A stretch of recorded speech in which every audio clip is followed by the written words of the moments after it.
Good evening, everyone, and thank you for joining us today for the opening event of the Fall 2020 semester Student Lecture Series.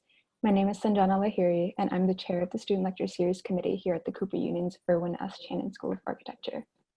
The series is one that seeks to foreground the interests of the student body in its curation and respond critically to issues affecting and affected by architecture through its culture of student-driven dialogue.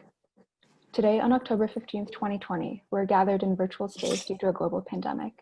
We're 18 days away from an instrumental presidential election.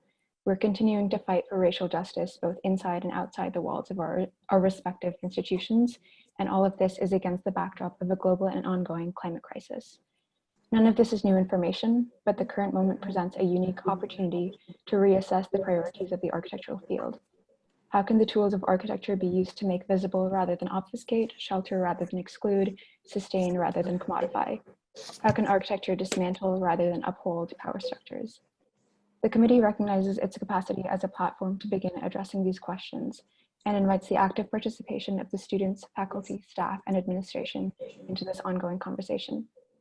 I'd like to thank the committee members for their work in organizing and curating this series of lectures, as well as Elise Jaffe and Jeffrey Brown for their continued support. Please join us for our other events this semester, featuring talks by Caitlin Taylor, Anuradha Siddiqui, and Alex Mervold. As a final note, please put any questions you may have in the chat to be addressed at the end, and please keep your mics muted for the duration of the lecture. With that, I'd like to hand over to Brandy Vasquez, who will introduce our speaker for this evening. Hello, everyone, and welcome to the first lecture of the Student Lecture Series. I'm Brandy Vasquez, one of the thesis coordinators of the series. Tonight, we're excited to be joined by Ms. Michelle M. Wright. Ms. Wright is the Augustus Baldwin Longstreet Professor of English at the Emory University in Atlanta. As an educator, she focuses on literary, political, and philosophical discourses on Black identity. Her books, Becoming Black and the Physics of Blackness, look at the intellectual genealogy and theorizations of Blackness. She is currently working on her new book, and I hope I pronounce this correctly, Afroeuropolis, which looks at how space, place, and time destabilizes yet expands notions of home and racial belonging. Ms. Wright has written on numerous subjects, from Black queer studies to feminist studies, and has contributed to a range of scholarly journals and media outlets, including LA Review of Books, Art Forum International, Kalalu, a journal of African Diaspora Arts and Letters, and the Chicago Sun-Times. Please join me in welcoming Michelle M. Wright. Oh, thank you so much, Brandy. And I would also like to thank Mauricio and Sanjana. Zoom is so strange, you know, because when you say, please join me in welcoming, I'm wondering, what are people going to do? Are they going to clap on the mute or? And that's not me that's not me commenting on you. That's sort of me thinking aloud about this Zoom era.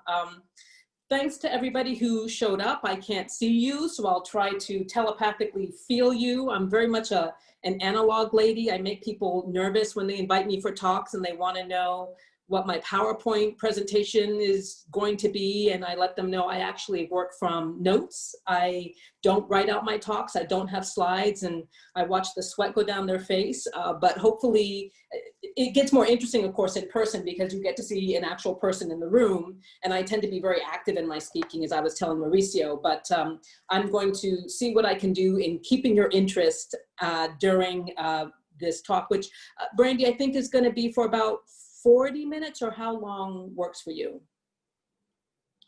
An hour if you want.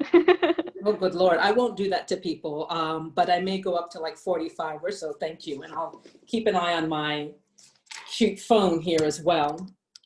So what I wanted to talk to folks about today is the ways I think about and critique academic representations of Blackness and the ways that those representations influence not only how we see the world, but then how we end up researching the world. And the title of the talk today, as I'm sure you've noticed, is called The Physics of Diaspora, Why All Black Lives Matter. And what I want to do is weave a little story for you about the different intellectual conundrums I came across starting in grad school. Don't worry, it won't be a super long talk. I won't be like, and at the age of 3, I finally realized, and then at 3.5. But instead, I'll move pretty quickly to get to the central arguments that come out of my book, Physics of Blackness, and then how they apply to this current moment and offer us hopefully new, more inclusive and accurate ways of thinking about Blackness and the importance of Blackness in the world, especially at this moment.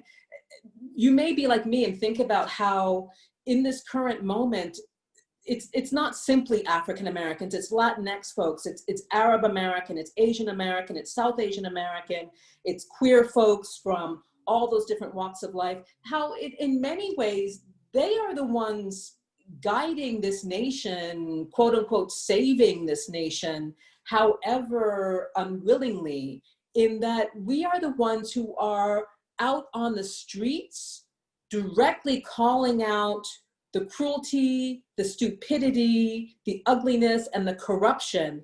And we are so elegant and eloquent and compelling by showing people exactly the ruin and wreckage that not only the Trump administration, but all previous administrations have wrought on us. So it's so important to think of us not simply as these marginal groups who, oh yes, every once in a while when I'm thinking about racial justice or when I'm thinking about slavery or reparations, I'll think about people of color.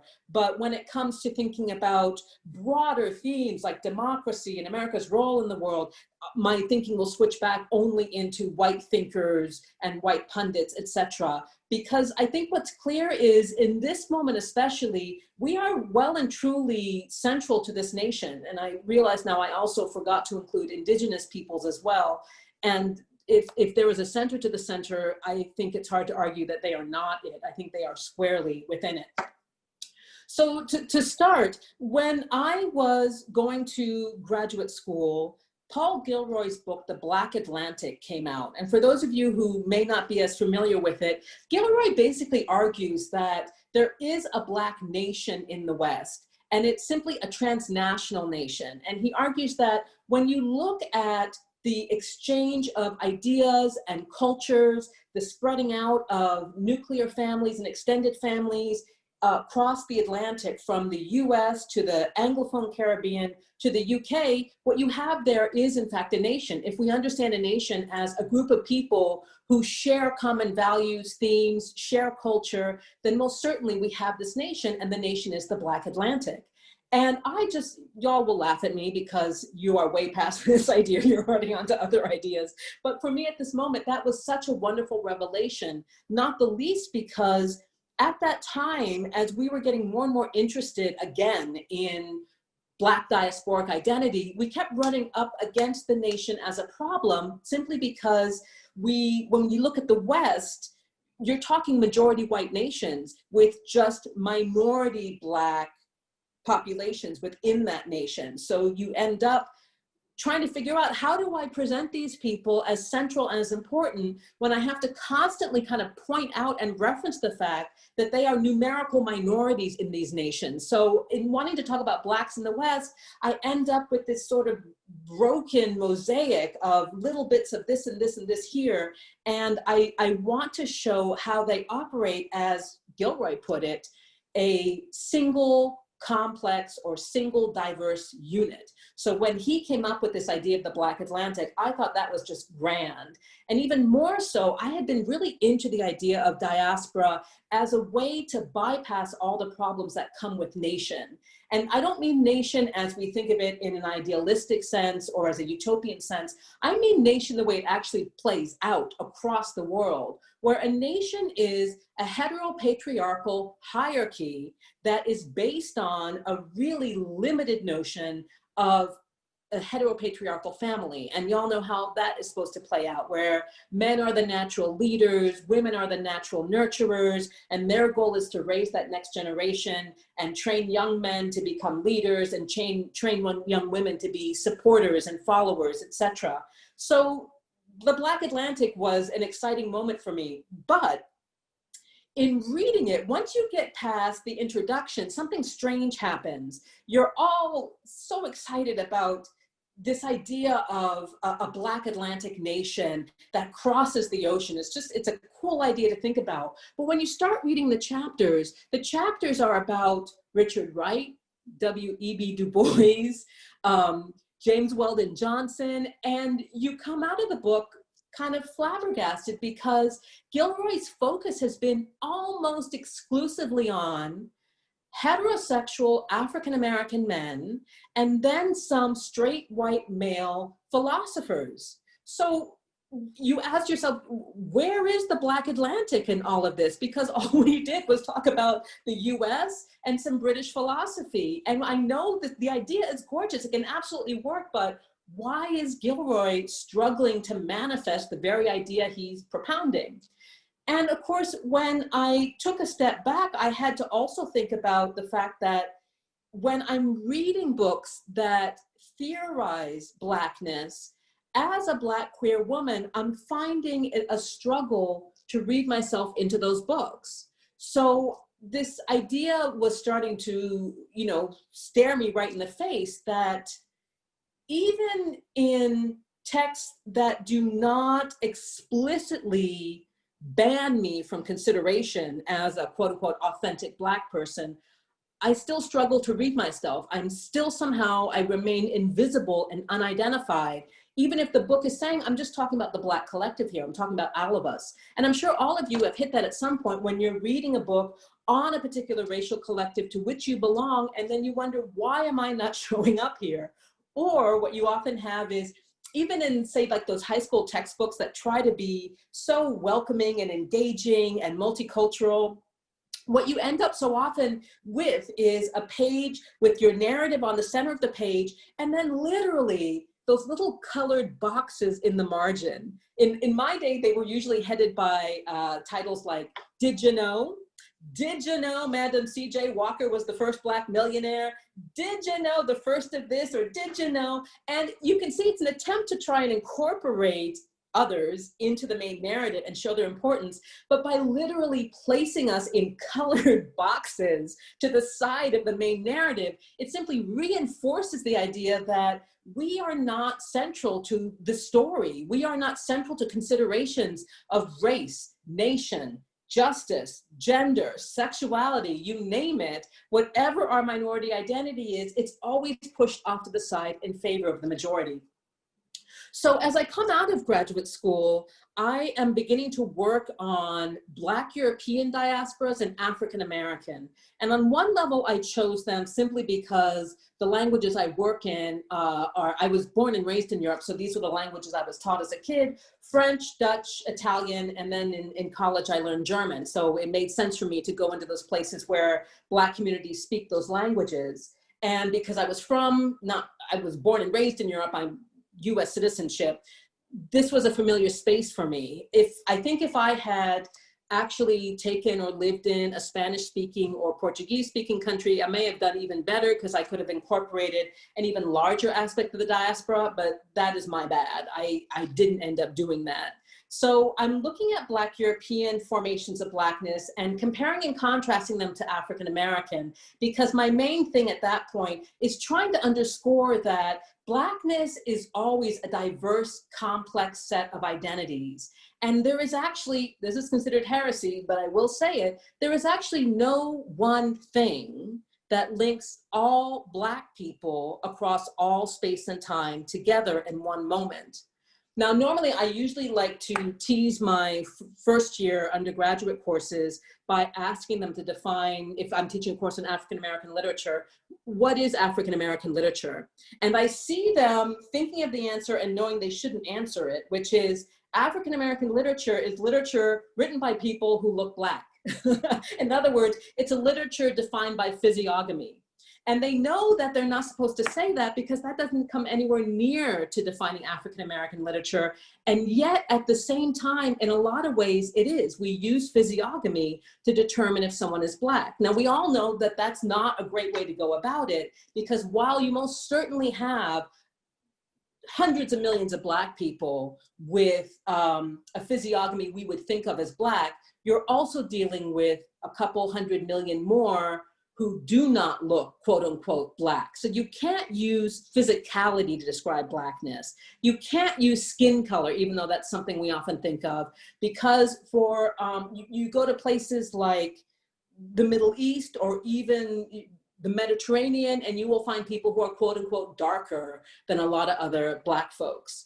The only thing, you can't do culture, you can't do language, because you have Black communities in Japan, you have, believe it or not, Black communities in Iceland, although Iceland really doesn't want Black people there. You have Black communities all over the globe that have all these different types of histories. So you can't say this is the one thing that makes everybody Black, which means we need to think about Blackness as a complex identity. And yet what I was finding was, as I was engaging with Black European identities, some of the scholarship that was coming out about them took sort of African American identity as the norm, and then would just simply compare Black Europeans to this and talk about what they found different or abnormal. And for anyone who's a comparativist, you know that's not the way to go about it, because all you do there is you aren't really comparing, you're simply establishing a norm, reifying that norm, and then underscoring how those other things are, or other people are, simply different. It's not unlike putting folks in those colored little boxes to the side of the narrative.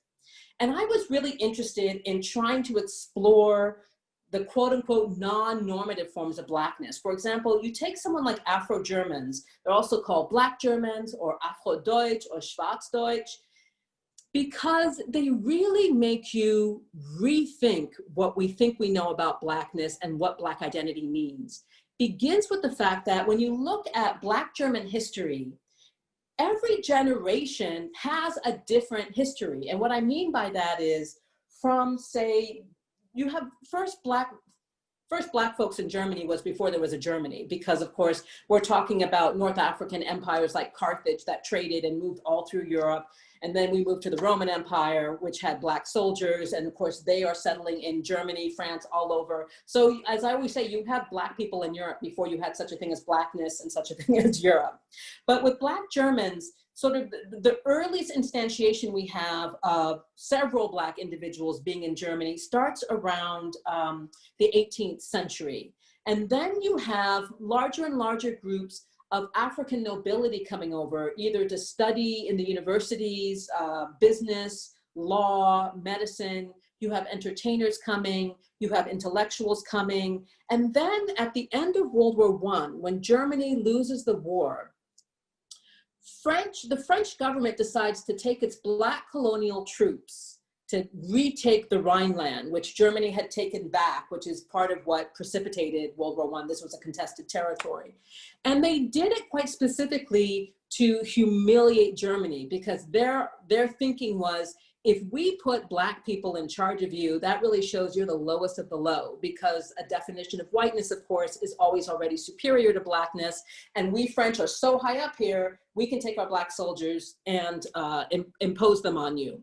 So you had, as always happens with war, liaisons happening between Black soldiers and white German women. There were claims that rape had occurred, that the US government wanted to intervene because they were convinced it had to be rape because that's what Black men do. The League of Nations wanted to intervene, but actually they couldn't find a single case of that. But what you had happening was the sort of first quote unquote native generation of Black Germans, called the Rheinländer Kinder or the Rheinland-Bastarden. The Rhineland children is the term I prefer to use. Then you hit World War II and you have a whole other generation coming forward. I'll note that the French colonial troops were referred to as the tirailleurs sénégalais. They were mostly from Senegal, but not only from Senegal. But we're talking mostly West African troops. After World War II, of course, you have African-American troops and some Black British troops also having liaisons. And there you have your second large native population. So you've got two generations now with radically different histories. And then after that, in the post-war era, you have African immigration coming back again. You have Black men being brought in because Germany is on its knees, and like the rest of Europe, they are desperate for workers. And so when you step back and look at Black Germans, you can't point to a single history. You have to point to a lot of different histories and a lot of different historical occurrences in order to understand who they are. So if anything, while Black Germans are often being marginalized in discussions of Blackness because they're too difficult to deal with, you could argue actually they connect to so many different things. They connect to West Africa, they connect to East Africa, they connect to the Caribbean, they connect to the United States.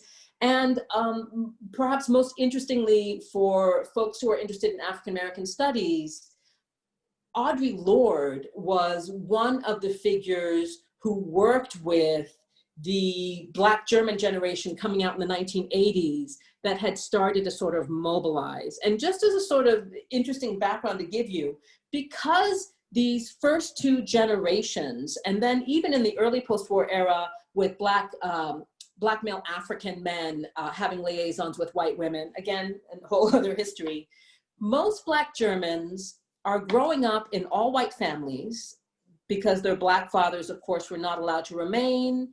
And once we hit the post-war era, they return home. They have these liaisons return home. So they're the only Black person in their family. They only speak German. They don't have access to what we would consider Black cultures. They're usually growing up in smaller towns and villages where quite often they are the only Black person in town. So as you can imagine, they kind of want to erase the way everybody is staring at them, calling them an ape, asking them if they want bananas, enduring sort of constant humiliations. So for a lot of them, when they come of age, they begin to migrate to larger cities. And there's an interesting parallel here with the history of queer Americans after World War II, where queer Americans, after they were demobbed and they left the armed services, convened in San Francisco because that was the port where they were left off, also to a certain degree San Diego, and that's how they start forming community. Very similar with Black Germans. They start moving primarily to Berlin, but also to a certain degree Munich and Frankfurt, and encountering one another. And then Audre Lorde comes in to give some lectures at the Free University, and she had never heard of Black Germans before. She sees them showing up in her class on African American poetry, and she begins to listen to and attend their mobilizing rallies, their meetings, and to be honest, it's because of her fame at that time that she's able to draw greater attention, and she's able to start getting them press contracts so they can start publishing who they are. Finally, the thing with Black Germans that I find so striking is the vast majority of the thought leadership is women, and about half of it is queer women.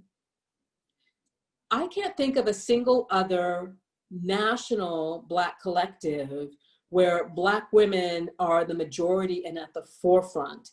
And even more strikingly, the way they define Blackness is really porous. So they have some organizations that are for people that were born in certain circumstances so they can share those ideas, but the larger organizations expand the notion of Blackness to also include immigrants whom Germans view as not white, because the attitude is, you suffer in many of the same ways we do. We might as well found alliances together. So they're not saying we're exactly the same, the way the German gays would have it, but they are saying we share certain oppressions and it makes sense for us to work together. So for me, of course, in studying this, I'm thinking, these are definitions of Blackness that could be enormously useful to all of us. And as I'm looking around, I'm realizing, because now I'm about 10 years out of graduate school, maybe even 15 at that point, I'm realizing that a lot of the academic landscape has not changed in terms of representations of Blackness. And what I mean by that is, when you take a survey course in African American literature or African American history, or you go to a website or you watch a documentary, quite often, despite the fact that Black women and Black queers played absolutely central roles in our history, it's like they're pushed off to the side if they're mentioned at all. And again, I'm forced with this question of, none of these pieces explicitly say, sometimes they do, but very rarely, explicitly say, men are the only thing I'm going to look at now because that's all that matters. And we're not going to deal with women, or I'm not going to deal with queerness. They don't do that. And yet somehow, even when they're just talking generally about history, Black culture, etc., it can be really hard if you occupy a marginal identity within this marginalized community to see yourself and to read yourself. So I came back to this question of what is happening here, and how is it going so awry? How is it that we have all these gorgeous works on Black feminism and Black queerness at this point, and people are writing about them and using them, but somehow it's still not getting into mainstream discussions of Blackness. We read the book on Black queerness or Black feminism, and we say, yes, this is so important. Yes, absolutely central. And then it doesn't change how we think of Blackness in the main. So I'm playing with these ideas, and I come across this article, because now we've hit, I think it's about 2007, and I read this article by a conservative Black columnist, Deborah Dickerson. And as you remember, most of y'all were all pretty small at that point, but this was when Obama was declaring his bid for the Democratic nomination for the presidency. And Dickerson writes this article called Colorblind, Barack Obama Ain't Black. And I was like, well, I gotta read this. I gotta find out how Barack Obama is not Black. Who knew? But there may be a key here, because this is what I'm still trying to churn out in my head, is why certain Black people are excluded from Blackness, and they don't even have to say it directly. And Dickerson's article, as you can imagine, because it's a conservative Black columnist, she wants to kind of inflame people, get them riled up, is all kinds of messed up. But I nonetheless had a eureka moment in it when reading it. And I want to read you a passage from it that will explain, one, why she's so problematic, and two, how it served as the inspiration for the work I was going to do that becomes Physics of Blackness. So here it is. Obama isn't Black. Black, in our political and social reality, means those descended from West African slaves. Voluntary immigrants of African descent, even those descended from West Indian slaves, are just that, voluntary immigrants of African descent with markedly different outlooks on the role of race in their lives and politics. At a minimum, it can't be assumed that a Nigerian cab driver and a third-generation Harlemite have more in common than the fact a cop won't bother to make the distinction. They're both Black as a matter of skin color and DNA, but only the Harlemite, for better or worse, is politically and culturally Black, as we use the term. I have to hand it to Dickerson, because I think it's kind of hard to write an entire paragraph where almost every sentence is completely wrong, and sometimes wrong in more than one way, and yet she's managed to do it. Nonetheless, she gets at, I think, the assumptions we make that make Blackness a representation that often marginalizes queers, women, trans people of color, and I'll break down a little bit of this paragraph for you. So first she says, well, I'll skip that first part because that's what I want to launch into. Voluntary immigrants of African descent. We can get into a discussion about what counts as voluntary. When you are a political refugee or your family is facing starvation because the World Bank refuses to lend African nations funds that they can put towards building their infrastructure, for example, or developing a more diverse crop structure. In other words, going back to the independence they had before colonization. Is that voluntary when you have the choice of either dying or not? To emigrate from someplace and immigrate into another country. So voluntary immigrants, we've got to take apart that notion of voluntary. And then she also adds, even those descended from West Indian slaves. And you have to ask, okay, so wait a minute, if African Americans claim that the basis for our being is that experience of slavery, how is it that we're excluding those who experienced that slavery in the West Indies, especially given the fact that these two groups were not mutually exclusive? As you know, there was a lot of movement of slaves from the Caribbean to the US South, and not even talking about where the majority of slaves ended up, which was Central and South America, overwhelmingly, of course, Brazil. So issues with that. And then this contrast she draws between a Nigerian cab driver and a third-generation Harlemite. All right, so what is it? How is this person a Nigerian cab driver? Are they getting in the cab and then they're transported to Lagos and they're driving around, so suddenly they're the Nigerian cab driver? And you see what she's trying to do there. This is somebody who lives and works in the US, in this case, supposedly New York, but she doesn't want you to think about the space that they occupy, and instead wants you to think of them as a foreigner, so they become the Nigerian cab driver. And then you've got the third generation Harlemite. as if those two things, again, could be mutually exclusive, because somebody who has Nigerian ancestry and family could also be a third generation Harlemite. We have had African immigration in larger numbers since the 1920s, but even before then. So you see her playing fast and loose. And also this idea of a third generation Harlemite. Now, on one level, noting people's generations is important because it's sometimes key to showing this is a group of people who have been here much longer than those who are coming in and saying they don't belong. I'm fourth generation, I'm fifth generation, my family has tended this land. It absolutely works there. But in this case, I want to argue that she's trying to argue that the third generation Harlemite has got 3 times the amount of knowledge and Blackness than the Nigerian cab driver, because the cab driver is also a generation of something, but nonetheless, the cab driver is brand new, and you've got the third generation Harlemite. And then finally, she says that they're both Black as a matter of skin color and DNA. But as you know, skin color is not something that automatically makes you Black. You can have all sorts of different types of skin color and not be from Africa or call yourself African American or have an ancestry that people would locate as more directly tied to Africa than not. And DNA, of course, is also a fallacy because even though even geneticists will talk about Black genetics, there is no such thing as a Black gene. They keep looking. They've been looking for 30 years now, looking for that Black gene, trying to find it. But what they forget, of course, is that, yes, you have groups of people that bear physical resemblance, that share cultural ancestries, but there is nothing on their genetic makeup that makes them Black. That terminology came out of the Enlightenment in an effort to justify enslaving people while calling oneself a democracy. And we, of course, reclaimed a lot of those terms since then, but we should remember that the invention of them did not come from Black people. And so we shouldn't be surprised that it's white geneticists who think that Blackness is a scientific category or a biological category. It is no such thing.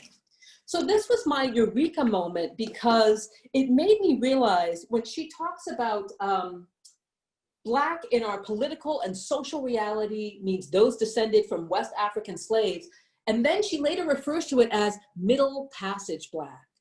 And I was like, oh my good Lord, that is it. That is how we assume Blackness. And even further, we think about Blackness as African-American identity, or Middle Passage Blackness in the US as starting with either the Atlantic slave trade or our arrival in the Southern United States.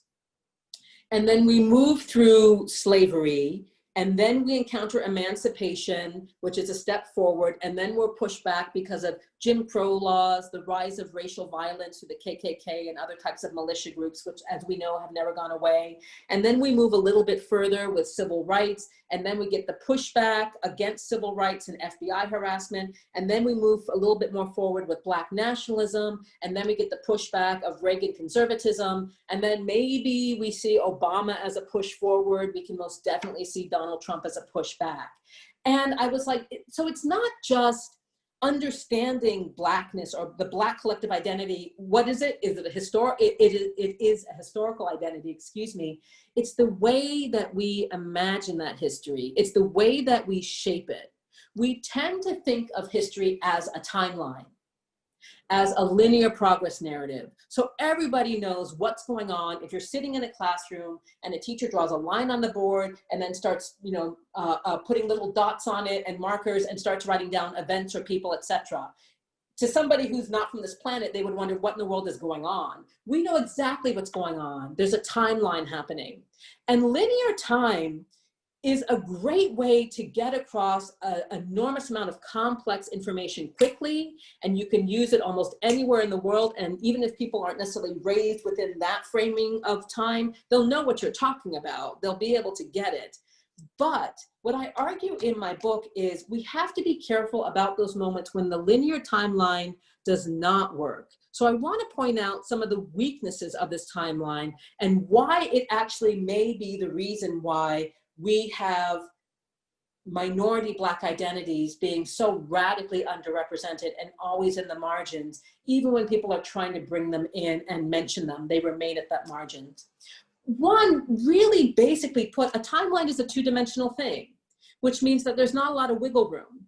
So you have your timeline and you say, let's call it African American history. You have one dot on that timeline to represent the collective moving through that history, which means you have one dot to represent an entirely diverse collective. So you hit problems when you're doing your historical moment. What do you do in the amendment that grants Black men the right to vote? That's not your entire collective. Black women did not get the right to vote. Of course, Black children don't have the right to vote. And I mean, actually, as we all know, technically, the vast majority of Black men were not allowed to vote either. They faced racial terror and ridiculous voting laws and literacy tests that no one could pass, but were only given to Black folks to make sure they didn't vote. You usually decide, I'm going to put it on my timeline because it nonetheless is significant historically. And whether you mean to or not, just in that simple moment of acknowledging that important event, you have suddenly implicitly made Black women secondary considerations in your timeline. You didn't mean to, but what are you going to do? Are you going to turn the dot and cut it into half and then have another timeline coming out of it? If you actually start to want to represent everybody equally, you're not going to have a nice, neat line that communicates information. You're going to have this mess. So you stick with your timeline. There are other issues with this timeline that make representation difficult. As we all know, origins don't so much inaugurate a beginning as cut off everything that came before it. So when we start our origin either with slave traders selling us to European slavers and being transported off the coast of West Africa, or the journey itself, or our arrival in the quote unquote New World, we have just cut off all of our African past, and Africa remains in what Dagmari Woopshet has called romantic arrest. And what I mean by that is when you're ordering time on a timeline, you're also ordering space, which means that events that take place earlier in another place means that place is stuck, it's frozen. And he calls it romantic arrest because so often people will have this idea of Africa as if the West has changed, but Africa remains the same, which means when I return home, I can come back to Africa, even though it's a case of your ancestors left Africa several centuries ago. You're not going back to that same place. Africa is a dynamic continent. A lot of things have happened.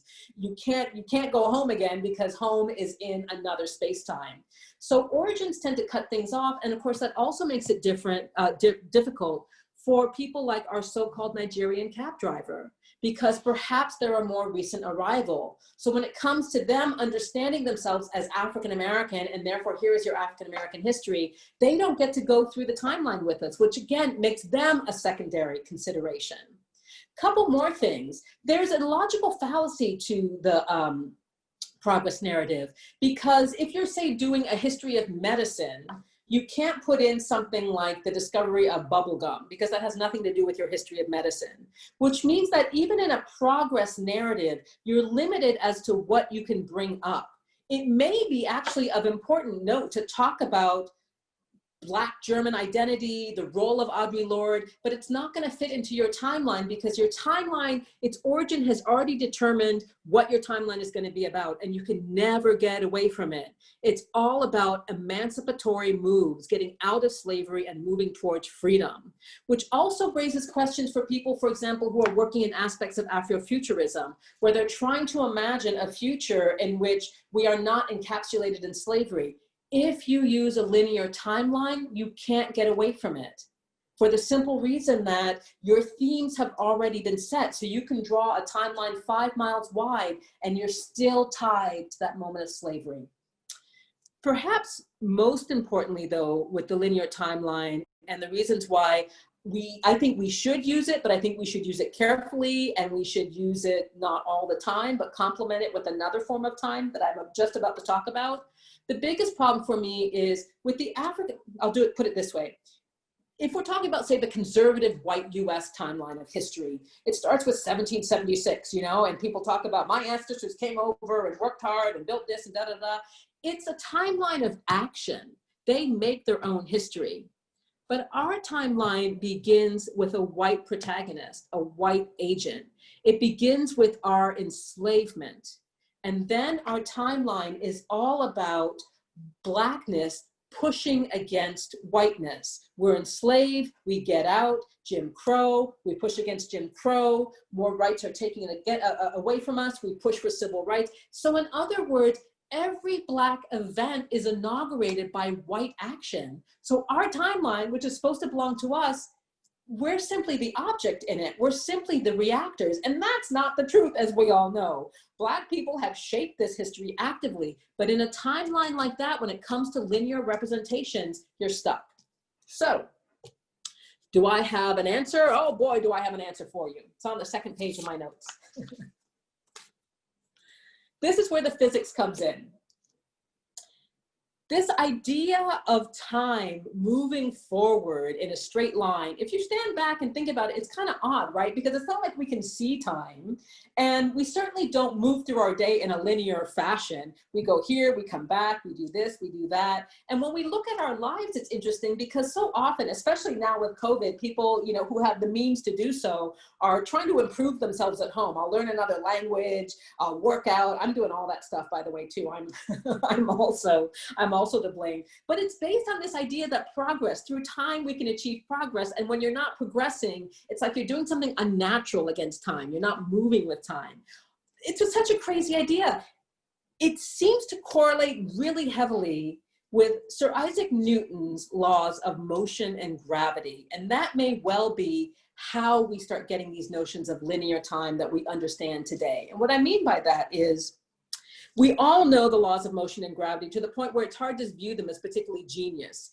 An object in motion remains in motion until it encounters an object of equal or greater force, or an object at rest, blah, blah, blah. An object at rest remains at rest, blah, blah, blah. We all know that, you know? We sort of feel like, you know, I probably figured that out when I was sitting in my diaper and was rolling a ball towards my baby brother in the hope that it would knock him on the head. You know, I know that the ball is gonna stop rolling once it hits its soft little head, and it's gonna go off in another direction.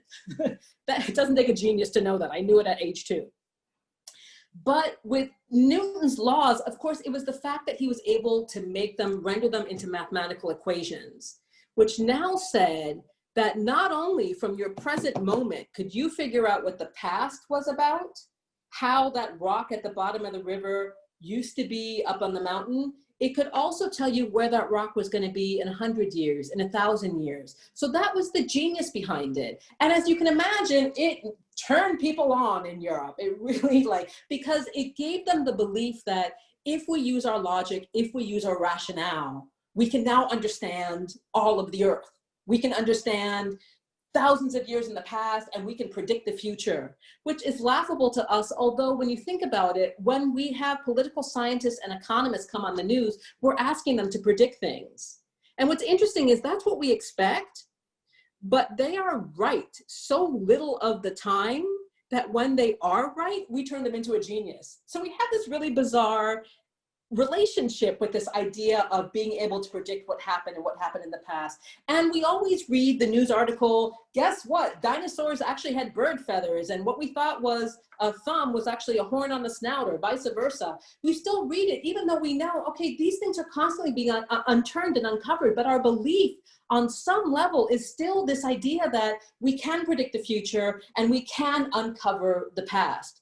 And you see this correlation in philosophies by people like Hegel, who in his history of, I think it's his philosophy of history, he says, as Africa is now, so it has always been, and so it will always be, which is a ridiculous statement.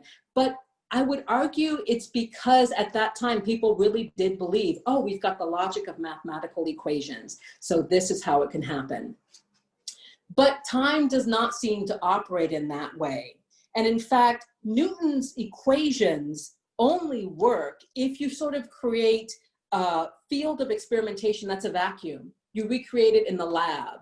You can't go out into the street and say, I predict that the cat is going to sniff that ball and then it will roll down the hill, because what if a Labrador comes out of nowhere, jumps on the ball, sinks it, etc.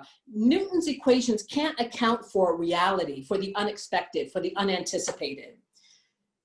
Interestingly enough, even though this is still our notion of time, in physics, this is not how they think of time. Or I should put it in this way.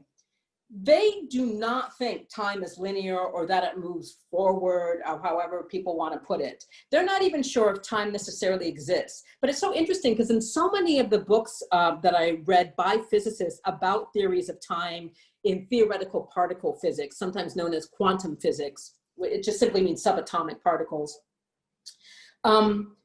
They would talk about, they would open up quite often lamenting how physics has not progressed in the past several decades. We haven't had the breakthroughs that we had in the 19th century, or we haven't really had the breakthroughs that we had with Einstein. And then they go on to talk about how linear time is a fallacy. We shouldn't understand it that way, which shows you how deep-seated it is, because here they are lamenting a myth that, you know, they're supposed to progress on this timeline, and then they're talking about how time doesn't work this way.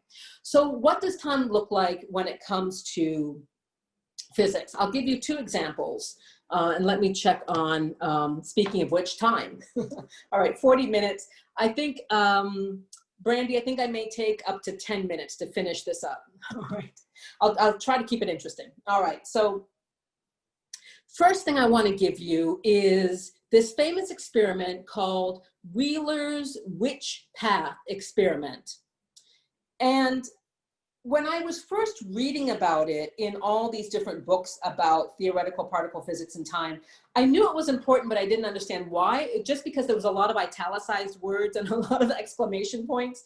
But it was hard for me to follow because I have a hard time actually dealing with the physical world. So when they were drawing these pictures of beams and splitters and laser rays and particles and showing a split screen and showing wave patterns, I could not figure out what in the world they were doing or experimenting. But I finally did get it after reading several different versions. And rather than try to recreate what I was told in these books, which I will maul badly, let me put it this way. It's very silly, but it's a great way of, and memorable way of getting it across. Say that you have a cute little subatomic particle and you want to put it to a test. You build this little castle, and in the central chamber, you have two monsters that you swap out. You've got Darth Vader and you've got a dragon, and you swap them out randomly for your particle when it goes in. In the antechamber, before it comes into that central chamber, you always put two weapons. You always put a lightsaber and a sword. And y'all know the rules of it, right? You can only kill the dragon with the sword. You can only kill Darth Vader with the lightsaber. So your particle better pick the right weapon before it goes into the central chamber without even knowing which monster you've got in the central chamber. Every time they run that experiment, the particle picks the correct weapon. Every single time, which has led some people to think, oh, okay, on the subatomic level, you can see into the future. But I think there's actually another way to think about it, and that is thinking of time not as a tripartite system, but thinking of time in the way that we experience it, which is simply right here, right now, in which all tenses of time are present. And what I mean by that is this. The past is not dead and gone, as we are so often taught. Quite literally, the past is all around us in changed form. All the people that lived before, the buildings, the clothing, the books, these were all material things that sooner or later deteriorated. They were buried in the ground, they were incinerated. They are still on this earth. Some have been jettisoned into space. There's space junk, floating around us right now. But it really does mean that, you may have had your great-great-great-great-grandmother, or at least a part of her, for lunch today because she goes into the soil and we grow crops out of the soil, animals eat the crops, you know how it all goes. So the past is quite literally all around us. You can't go backwards in time because it's not as if there is a separate time allocated to the past. It is simply with us in changed form. And in the same way, the present and the future are also a single tense. So we've already got the past messed up in our present. And the present and future are also messed up in this. And this is what I mean by that.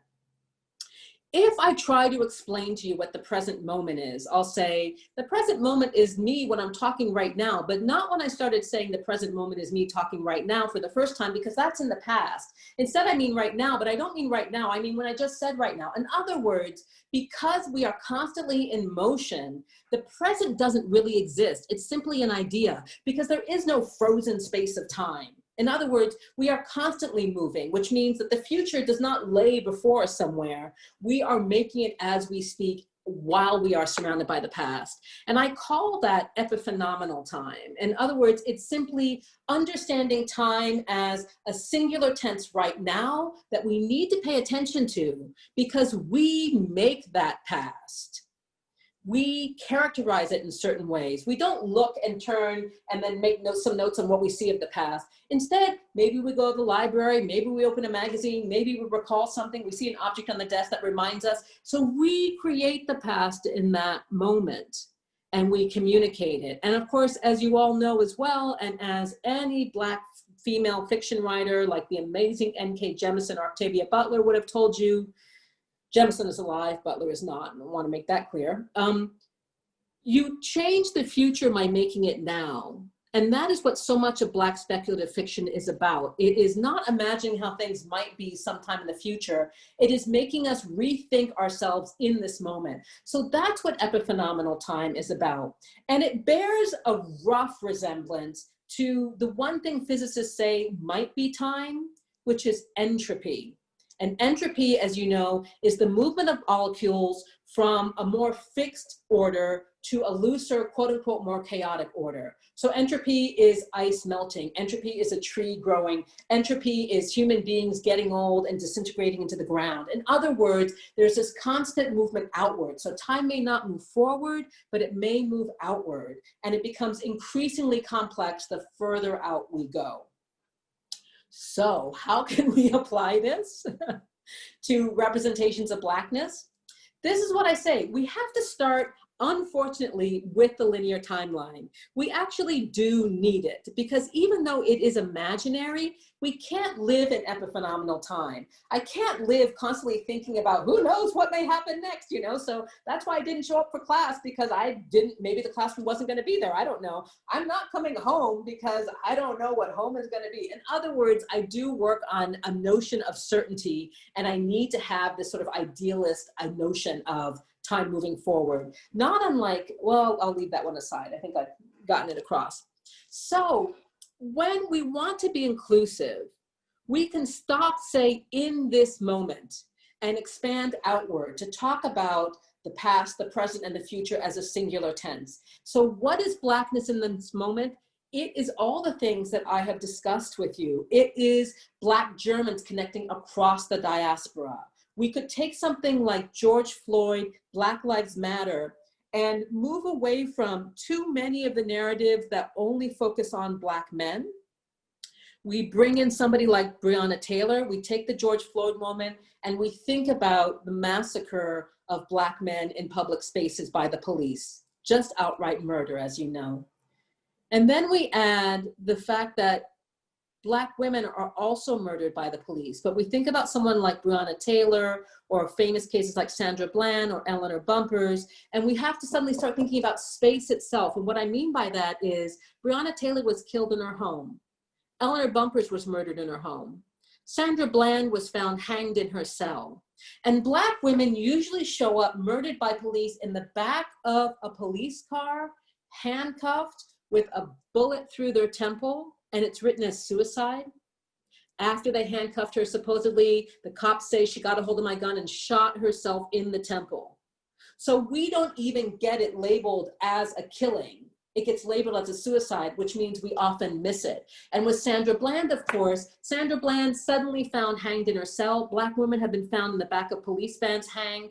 Again, it's listed as suicide. So in this moment of complication, we have to think about Blackness complicating in these admittedly depressing ways to say, we have to think about space and ask where Black people are murdered. The fact that Black trans people are often found dead in alleys. We have the murder of Black trans people, as you know, has not even been really addressed or discussed to anywhere near the degree that it does. But in starting with a moment in time that everyone can locate, like George Floyd, we can move outward to begin to engage with all these other notions of Blackness. And as we're writing about it, literally write and locate ourselves and say, in this moment, as we think about George Floyd, we can bring in these other aspects. And that's the final part I really kind of want to underscore here, which is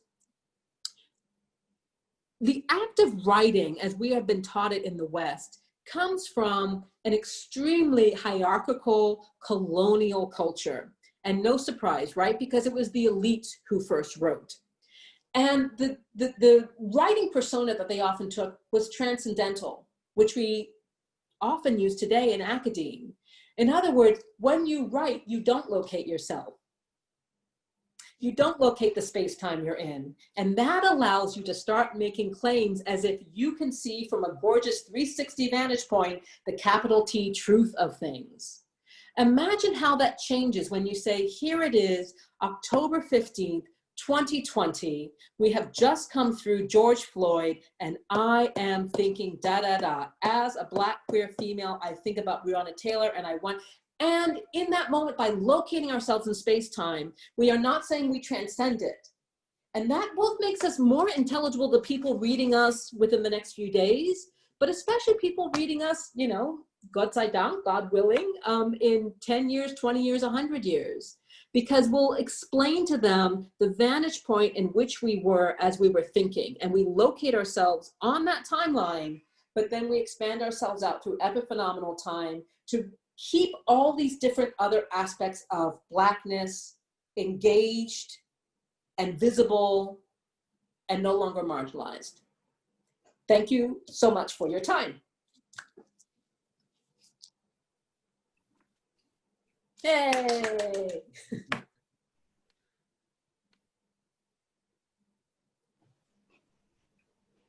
Thank you so much. I'm wondering if anyone has any questions. Would they like to write it down in the chat, or you could put an emoji, I guess, if you want to ask it.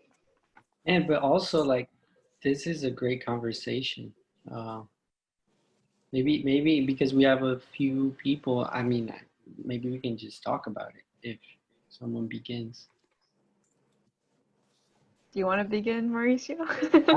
I have so many thoughts, but I guess I can take your invitation.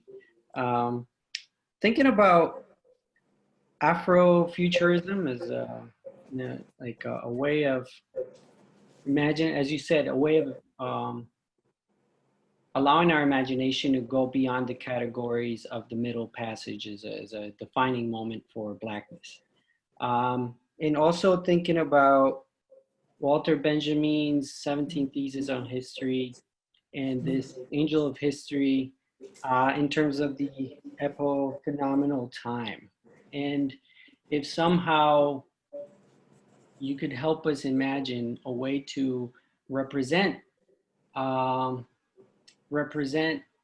space and time that takes identity as not something to sideline or to kind of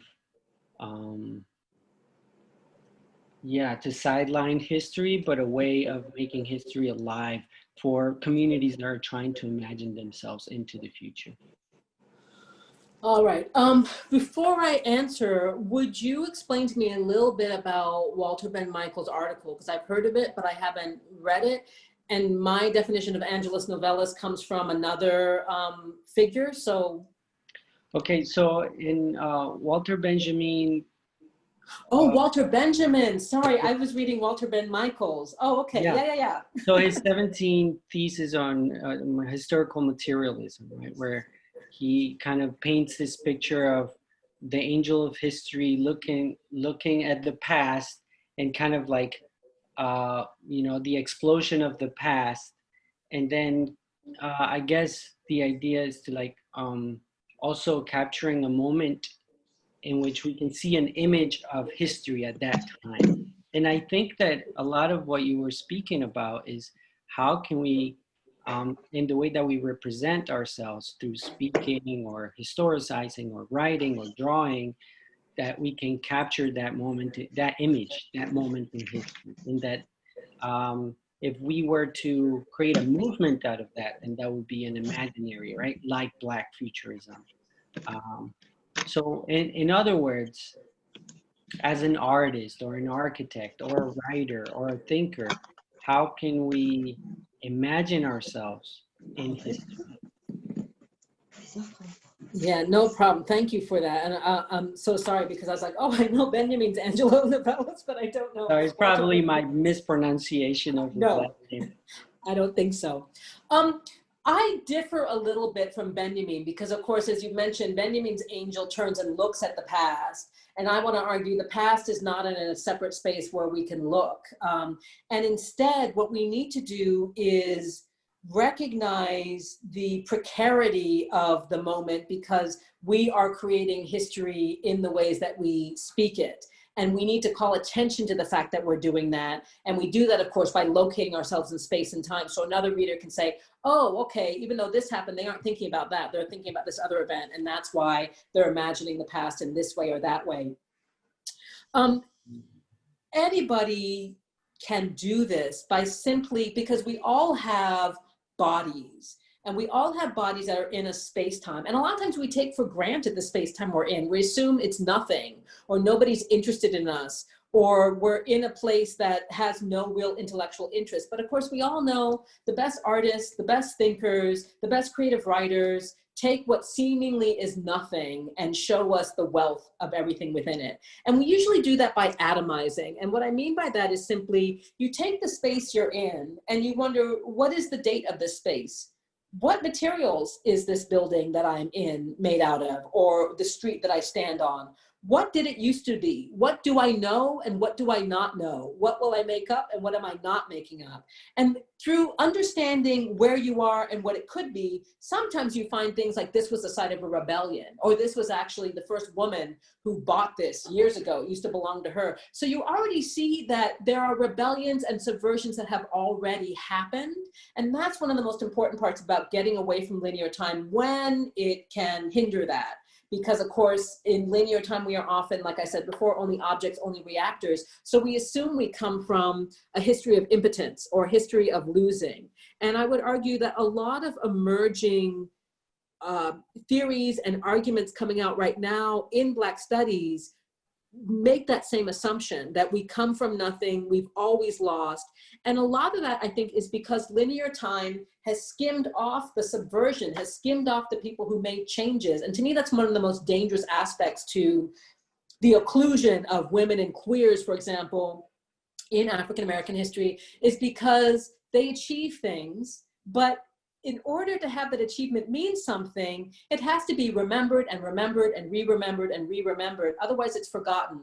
Because we have certain privileges, as few as they are, that sometimes we don't recognize as privileges, because the essence of privilege is not knowing you have it. So I tend not to think of it as a privilege when I know I can get drinking water any moment I want, that I have shelter anytime I want. But we have to think about who made it possible for us? Because I can guarantee you, nobody gave it for free. There was always somebody who had to fight for people like us to get those things. So when we use epiphenomenal time, we start generating questions for ourselves and things that we need to look at. And I guarantee you that the deeper you uncover the past, the deeper you dig, the more places you find yourself attached to, and the more absolutely inspirational actions you see having happened. People who actually made a difference, who changed things, and they need to be re-remembered, and we need to re-remember them in those moments. And that, I would argue, is the site for inspiration. It's not just, though, coming up with what we discover about the past. It's also thinking about yourself and how did I get here? And what can I do? And what can I do? And what have I achieved? And what haven't I achieved? Because if the future is conflating with the present, simply that act of speaking and reimagining and rewriting is in fact what is going to change the future in that very moment. Thank you.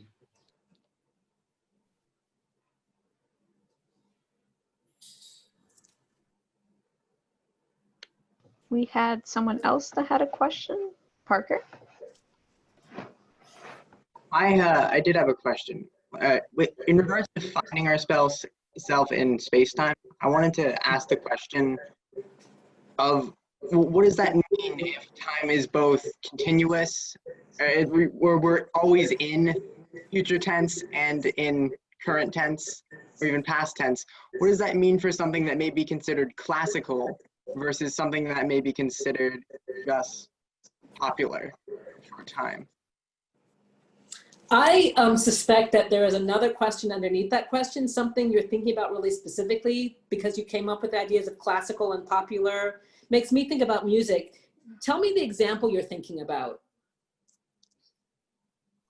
Actually, I was thinking of architecture. What, yeah, well, it's not surprising. All right, what Renaissance elements can we have intrinsically in our buildings today that's not entirely forgotten, but that isn't considered to be old? I'm not sure if I'm going to answer this correctly, so feel free to come back with a response after I kind of get through this a little bit.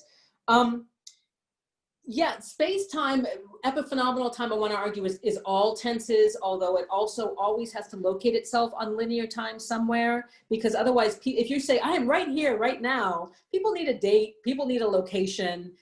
In other words, we do need to bring in what we may consider oppressive epistemologies of naming and dating that do their own work, as we know, in erasing, eradicating, and marginalizing other empires, other cultures. Like, we still live in this moment, of course, right, where the West believes that it created world history. And unfortunately, we use the Western calendar in order to locate ourselves, and we use Western terminologies in the nations that we occupy. We aren't using the indigenous names for these spaces, or if we do, people have to have it explained to them. So you've got these two different notions of space-time. But what I want to get at with epiphenomenal time, when we use things like Renaissance or traditional, you always have to step back and ask, what makes it Renaissance or what makes it traditional? And to start to atomize, in other words, who named the era that? Who are the main thinkers from that era? And when you start realizing that it's just silly, because I know this is not how you think, but it can be part of our conceptual work. We begin to think that everyone in the Renaissance thought the same way, did the same things, built the same architecture, like they moved in concert. And sometimes that's how it's presented to us. But once you start to atomize and think about, okay, well, who was the architect? Where did he come from? That makes you start thinking about who didn't do that architecture? What other types of architectural styles might there have been?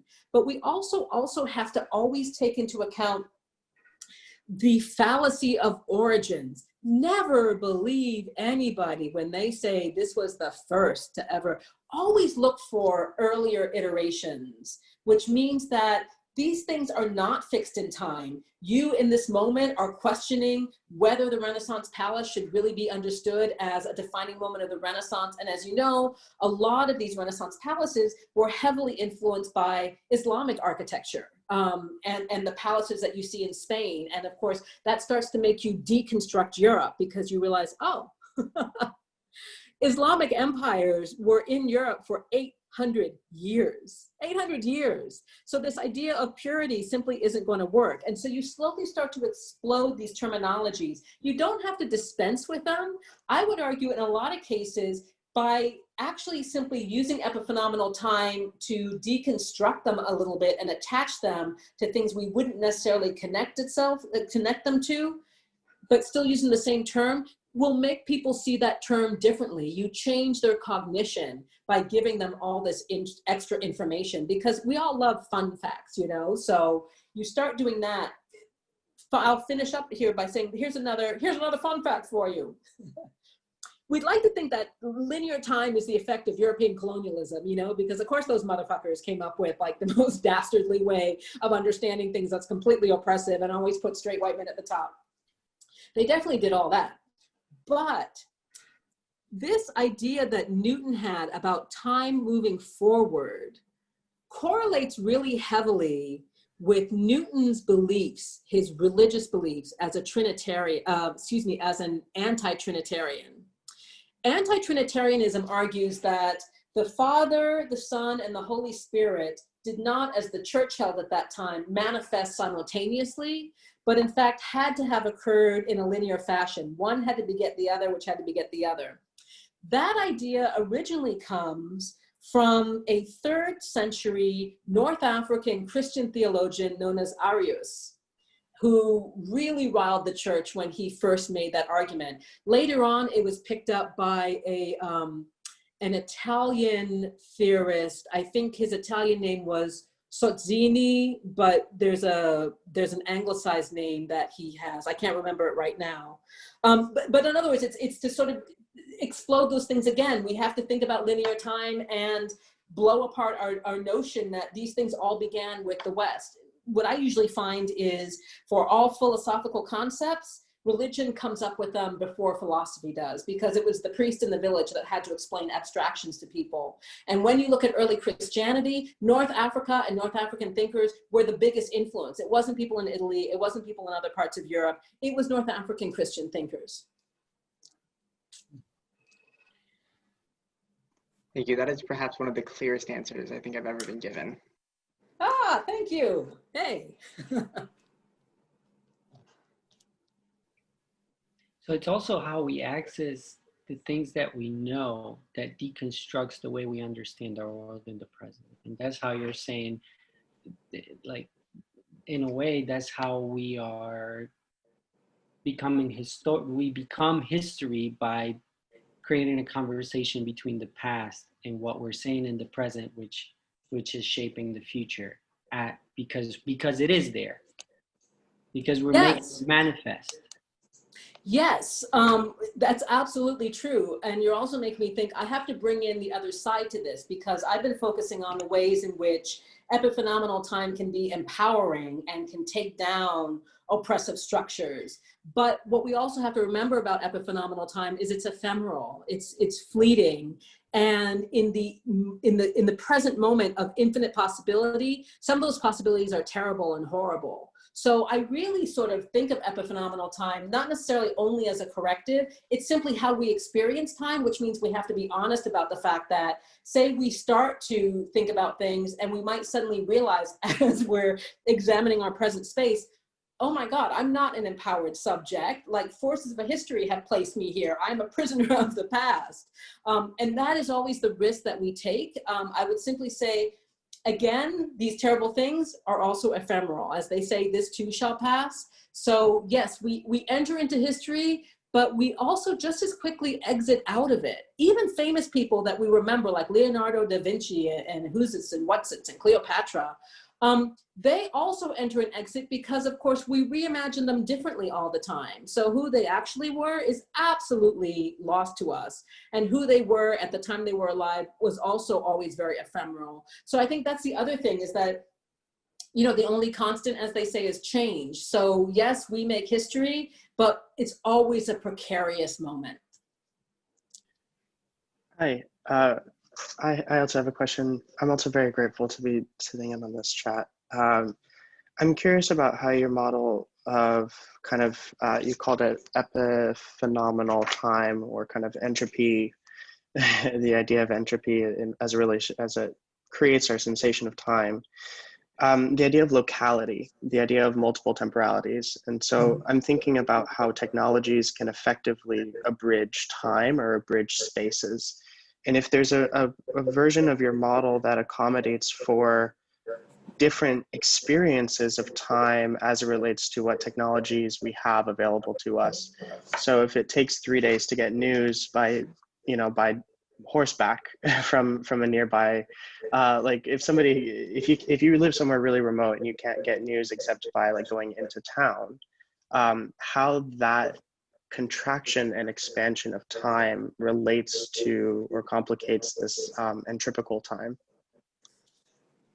It complicates it enormously, and I'm actually, on one level, I'm still thinking through it. It's the question of duration, you know, that Bergson raised and we are coming back to. And although I also have to admit that what I'm really starting to move towards right now with this next book, Afroeuropolis, even I have trouble saying it, is space. So that's just to sort of be honest and note before I delve in a little bit further. Bergson, in talking about duration, what he of course wants to get at is exactly what you're bringing up, the subjective experience of time and how some things take longer and some things are shorter. The only place I've gotten to with that is the spatiality of time that Bergson is assuming there, because we say things take longer. So we say, I know it's only 5 minutes, but if I were to draw it on a timeline, it would take up 2 feet on my timeline, because that's how we tend to think of it, right? Like it's a short amount of time, but the duration is longer, or it's a long amount of time and the duration is really brief. So it's a spatializing of it. And what I actually want to get at is, epiphenomenal time doesn't necessarily have a space because it is simply this moment.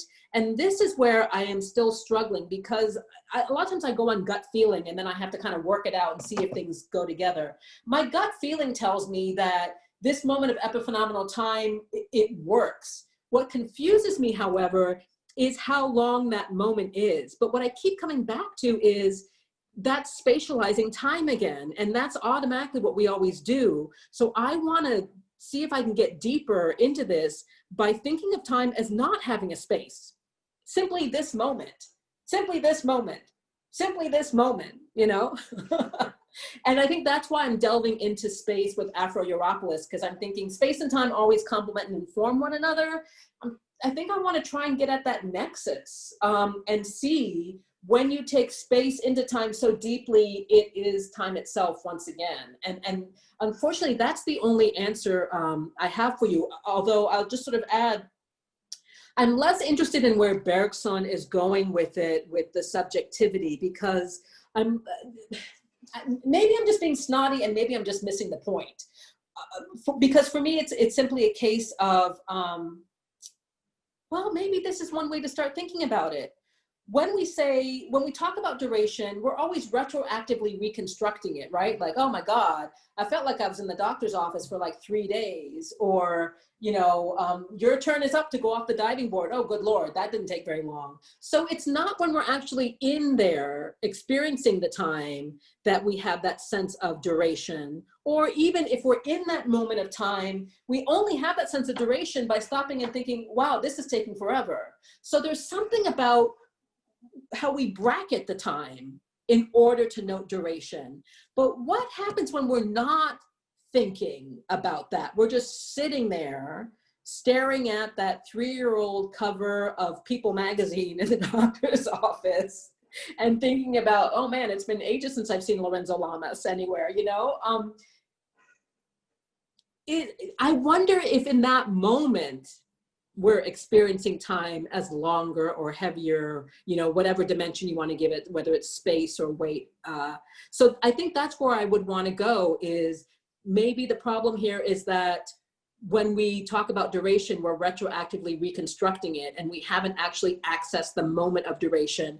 And maybe we can't access the moment of duration, because when you're staring at that old cover, I mean, I'm sure you've had it. It's like, without even realizing it, it's only when you look back, you realize you were kind of free floating there, you know? It was like you were kind of outside of time itself, in the same way that when things happen too quickly, it's like you were suddenly blasted back into the spatiality of time, whereas before you were simply free floating. So there's something there about losing a sense of space.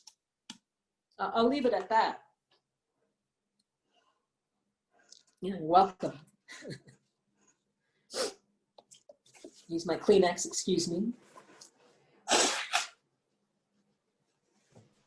That just made me think, I don't know if this is much of a question, but that made me think of losing sense of self almost as well. Like a lot of people, I guess, I don't know, maybe it's just me, I can't really sit in that space because it's so uncomfortable just being with yourself. So maybe you're not thinking about like the histories of you being there, but you're kind of thinking of, wow, this is just me being here. Brandy, you know, that's the nail on the head. I absolutely agree, because I don't think we realize the degree to which time and space compose our bodies. And maybe that gets back to what, you know, is like the mind-body split, this weirdness of how is it that I'm a unitary form and yet I have all sorts of involuntary reactions that I'm not consciously directing. Surely that means there's another type of consciousness operating within my body. Again, I haven't gone as deeply into that, but I absolutely think that we mistake materiality, corporeality for something in and of itself, immediate sensations we can always call on.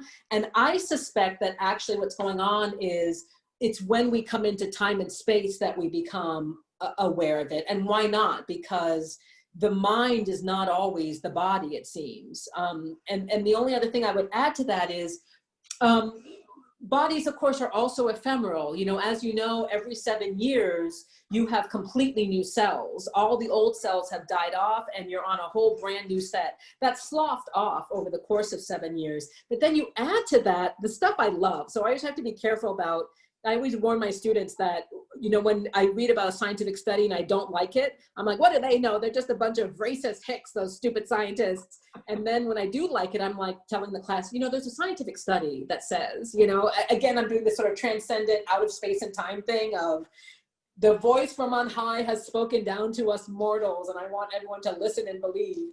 But there's a scientific study, there's a lot at this point actually, that talk about the degree to which what we think of as ourselves is not really ourselves, because we are teeming with external bacteria all the time, and it's not the bacteria we were born with.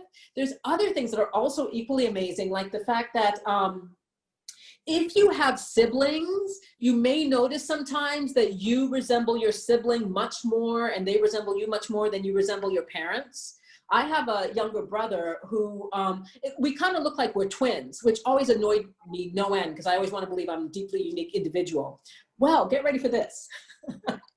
When a fetus is in the womb, it leaves behind some of its DNA. So after you have that birth and another sibling is formed in that womb, they actually do take on some of that DNA. So I love that, because we're not even dealing now with nice straight descendants from heteropatriarchy, right? We're dealing with teeming bacteria and the annoying older sister or brother who's carrying, like you, it's like, I did not want your DNA, damn you. So just more examples of how we are not really ourselves. And I'll finish up by just sort of leaning a bit towards where I was trained. I think there are other ways of thinking of this. Jacques Lacan argued, you know, famous post-structuralist theorist from 1950s from France, argued that when we are taught language, language teaches us how to see our environment. So he says that an infant sitting in a high chair that whizzes its bowl of cereal off the tray isn't thinking like, I'm going to send this bowl of cereal flying into the air and then it's going to crash into the wall and it's going to be amazing. The infant is still thinking of everything is all of one piece, you know? So it's simply doing a movement in space.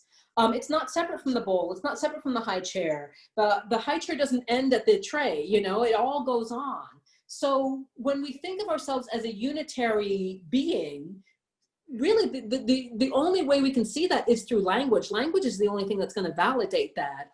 The physical universe certainly isn't going to validate it. And I mean, even just the fact that, like, they think now that, you know, the teams of bacteria crawling all over us, I love this idea, give us personalities, you know, they make us prefer chocolate chip ice cream to mango sorbet, you know, that kind of thing. So, and I do tend to think that we are not unitary beings. We are constantly morphing collectives that are always under change. And I say one way that that happens, so this is where I really will finish, is in certain moments, like I'm attending a rally, say, and I'm on my way and I see a lot of white people looking at me strangely, and I'm like, you know, goddamn them, and, you know, I'm a black person, here I go. And I go to the rally, and then I notice that the speaker was talking about, you know, the need to fight for our justice in the streets and and all the speakers are male and they're all heterosexual. And then suddenly in that moment, I'm feeling very much like a queer black female. And then maybe I spot a student and suddenly I'm the professor from Emory. And oh my God, they've seen me, I'm the English professor from, so in other words, we ourselves are constantly morphing into these different things. So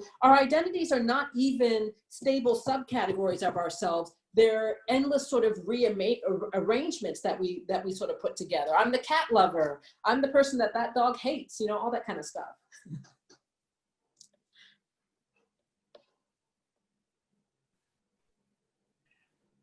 Thank you. AC, Oh, I think welcome. I think you had your hand up, or no? No.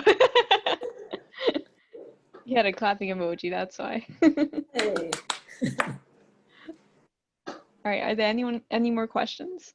Well, I don't want to steal the show. I have so many questions not questions. It's just like, I feel like you're in such a role answering so many questions for me too. But I guess to jump off from where you were, I want to ask, where is blackness? Well, first I'll give the annoying Zen Karate Kid answer, which is nonetheless true, which is blackness is everywhere and it's nowhere. And then I'll move into the more heretical parts of my argument that have really gotten me in trouble with some folks in Black studies.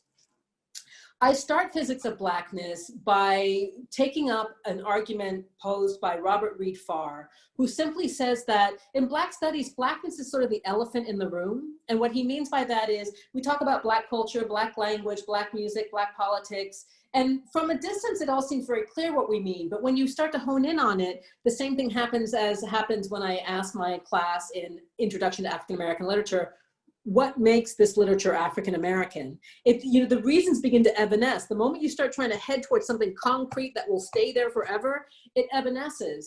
And we shouldn't be surprised by that because, of course, Blackness began as a concept. There's no fixed gene for it.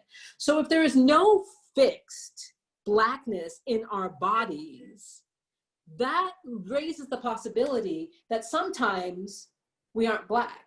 Or rather, I can't even come up with the language for it because we're not in a state of not Blackness. It simply isn't present in that moment.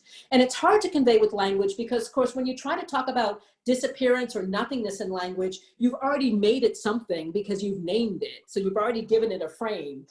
So I can only kind of gesture at that. So what I mean is, I always give this example of, and this is what really offended some people. In fact, really famous poet came to my talk, and later I found out, oh, he hated it because he made a poem out of out of a statement I made. So I was like half flattered and half angered because I'm like, man, I'm not as famous, so I can't, go up on my loudspeaker and speak back to him, which, but at the same time, I'm like, oh, well, he remembers me, even with hatred or dislike or annoyance. I won't raise myself up so high to think it's hatred. And what I said was, I don't wake up in a Black way. I don't shower in a Black way. I don't eat my cereal in a Black way. If somebody were to put on a play called Black Person Rising or The Black Way of Waking Up, I can guarantee you that the vast majority of Black people across the globe who come to see it are not necessarily going to recognize it as particularly Black. And that's because it's hard to argue. You could say that, maybe in some horrid racist comedy, the Black way of waking up is somebody in a do-rag, sleeping late, and then being woken up by a broken alarm, all the ugly stereotypes, and then we can laugh, ha ha ha, it's a Black way of waking up, or a more tragic way where we again apply really narrowing stereotypes of somebody in a tenement house, not unlike, Bigger Thomas and Native Son and the alarm clock way, oh, that's the Black way of waking up. But of course, we can think of all sorts of people who are not Black who wake up that way. We can think of white people, straight white people who wake up that way. And some people may then want to argue, okay, well, they're having a Black moment of waking up. But the problem is Blackness is always dynamic. And that means it's always changing. It's always being redefined. If we could actually travel back in time to the early 20th century, I think the first thing that would happen would be 21st century Black people getting into enormous arguments with 18th century Black people, because we would be so unlike, because Blackness is an intelligence. It reacts and translates and interprets its surroundings constantly, changes them, reinforces them, reifies them. And of course, it needs to be said, even though it's obvious and you know it and I know it, all Black people are different from one another, which is why you have these situations, for example, in college where certain Black students will be viewed as not Black enough and they'll be disciplined. You shouldn't wear that. You shouldn't listen to that music. If Blackness were really a thing that you just were, there wouldn't have to be these people getting all worked up and disciplining. But because Blackness is a performance, we get scared when we see a performance that doesn't fit us as Black. We get angry and we try to force that person into a performance. So Blackness is something that manifests. It doesn't stick with us and it isn't carried with us. But that's not to downplay the fact that people who quote unquote look Black, are Black, however you want to put it, do run the risk of being murdered by the police, are at a greater risk of dying from any number of diseases because of the horrid ways in which we're placed in certain types of neighborhoods. None of that is due to a kind of Black gene or any kind of fixity. It's all due to people disciplining a performance of Blackness, whether it's a performance we want or we don't want. It's like, you're Black, you aren't going to go here. You're Black, you aren't going to get this job. You're Black, I've decided you're a threat to me. So Blackness is always a performance that other people are also constantly disciplining, which is why I want to argue that's why we need to be as capacious and as generous and as gracious as possible with one another. because there are so many other people out there and so many discourses and technologies like facial recognition technology constantly disciplining us and forcing us into these narrow straits of Black performance that are not something that, you know, we automatically evanesce. So we need to let other Black people, other people of color, do whatever kind of performance they need. So long as it's not harming them and it's not harming others, let's be capacious and generous, because this moment may be the only moment they have for who knows how long, where they can simply express themselves and not have to move a certain way, look a certain way, dress a certain way.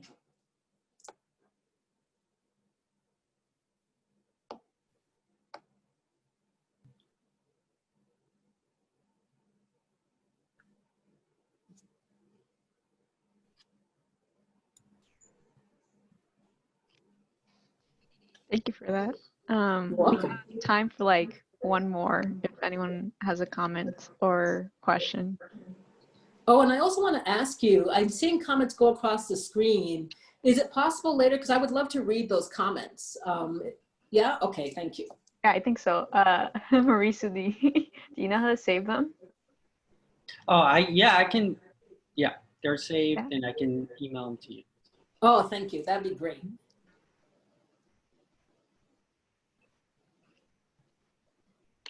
Wonderful.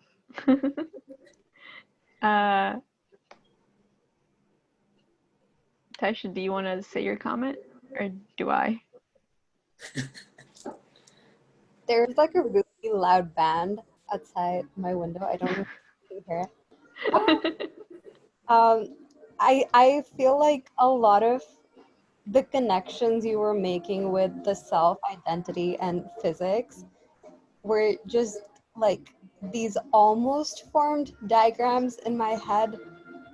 And it was a very fun exercise to know whether it was right or not. And I guess it doesn't have to be, but it was very fun to have that happening while you were talking. Oh, wow.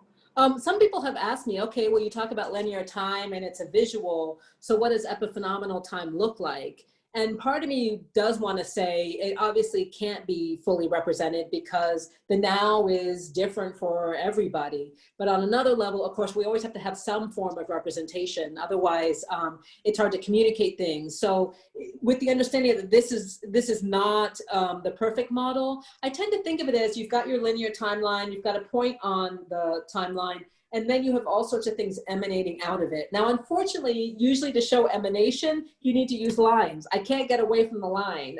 So even in understanding epiphenomenal time, I've got to use some aspect of the linear, even if it's multilinearity. So I tend to think of it as a kind of sunburst, or the way that molecules operate in entropy, right? Like they slowly move out from one another. If I can add on, this is a thought that came across, and you sort of touched on it with your conversation about nationality and the construct of a nation. And there's a few people here in a class at Cooper by Professor Nora Kabi, where we are looking at mostly refugees and situations where nationalities can't exist. And as architects, we've been thinking about maps a lot. And we have this sort of way of representing called a point cloud, which can look like a line from certain directions, but it's essentially just a lot of tiny little points that if you rotate around become another thing. And so I was thinking about that as a border not being a line, but a point cloud, and the lines that you were thinking of maybe as being point clouds. Yes, I think that works gorgeously. And it's like you're teaching me back to myself, because I talk about the need to atomize, you know, in order to really understand something. So you're absolutely right. You atomize a line, whatever line, whether it's painted, drawn, on a screen, and you're right, it's made up of points, it's made up of pixels. And you go deeper into those, and those are in turn made up of other things. So yeah, I got it. I absolutely have to agree with you. Also, Taisha, how those point clouds are created are by taking lots of pictures of a space in every crevice of the space. And then this other thing creates all the dots where they belong. So in a way, it's kind of a way of understanding that like you're saying, everyone has their own experience, and then they're shaping their kind of space around them based on that experience. But also, Yeah. I don't know. I want to, I don't know. I know we're out of time, but I guess the question that remains for me, not the question, but where I want to read your book is I'm seeing it from an individual perspective. Each person is kind of experiencing, but as a collective, what does epiphenomenal time, or thinking of the world through an epiphenomenal time scheme, what it does to a collective, like someone, like BLM, or, like sanctuary groups, things like that. But also like Blackness as a, yeah. So what's the collective vision of that? It's not pretty what it does to collectives. But at the same time, I want to argue that what people often see as the way to move forward to enact political change is even uglier. But by that, I mean the coercive technologies and ideologies we use to tell people this is how you are labeled and this is how you need to behave. And what I mean by that is if we only operate from fixed collectives, we end up with things like, usually with racial and ethnic collectives, we end up with heteropatriarchy, where the concerns and needs of really the majority of that group, children, women, queers, trans folk, are pushed to the side and only a few get represented. And we're encouraged to think of the collective through that few. So when we think of, say, revolution or protest, we automatically assume protest needs to take place in the public streets.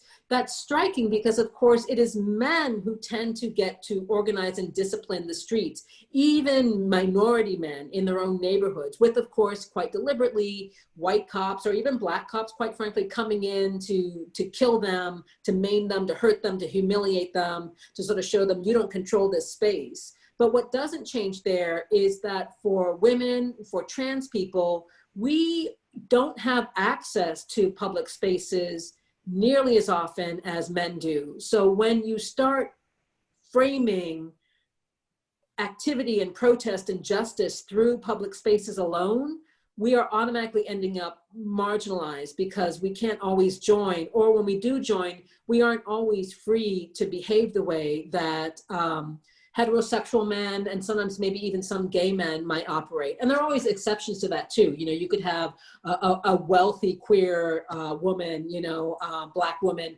operating that space, and because she's famous, she can own that space in those contexts, whereas others without that money can't. So I don't want to say it's always that one identity. But the plus sign of this, I argue, is the need to constantly build it this way. The need to figure out for yourself what are the changes you want to make and you want to see, and then making alliances contingent on that. And actually, your generation has already been doing a lot of this rather amazingly. And what I mean by that is forming these relatively small nonprofit groups that have sometimes a single cause, but they'll find an alliance with another group in pushing on this case of legislation. And they understand we're not fixed allies. In other words, coming together for action and defining yourselves through an action through a certain space-time. So in other words, you don't always have to be in that action in all cases, because as we all know, no matter what cause you take up, we can always find a context where fighting for that cause can become suddenly problematic. As contexts change and ideology remains rigid, we can end up sometimes even betraying ourselves and our own values if we believe that, okay, I just have to stick to the rigidity of this and ignore the fact that in this particular situation, I'm harming people with this ideology. So instead, what I want to argue is, when it comes to collectives, always understand them as morphing, always understand them as composed of individuals who themselves are composed of collectives, which is why collectives will morph, because one moment I'm thinking, I need to focus on voting rights, and the next moment I'm thinking, no, it's about food distribution and getting rid of food deserts, that kind of thing. So above all else, again, it's capaciousness, it's graciousness, its openness, and it's a developing and trying to maintain a tolerance for change, even when it makes us uncomfortable sometimes, and we feel like we're folding in on ourselves.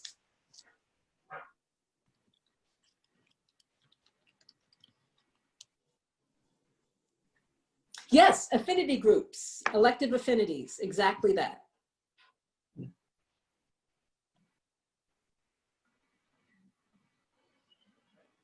Thank you Right. so much. Thank You're you. I welcome. think we're gonna wrap it up. It was such Thank a you. delight. Thank you guys so much. Yeah, Thank you.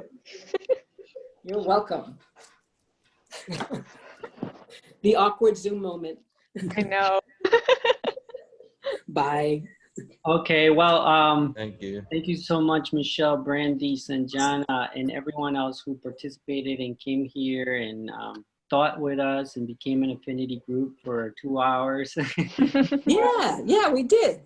to expand our minds and our hearts, hopefully. And I wish you all a beautiful night, and I'll see you at the next meeting. Good night, Sounds everyone. fantastic. Night, everyone.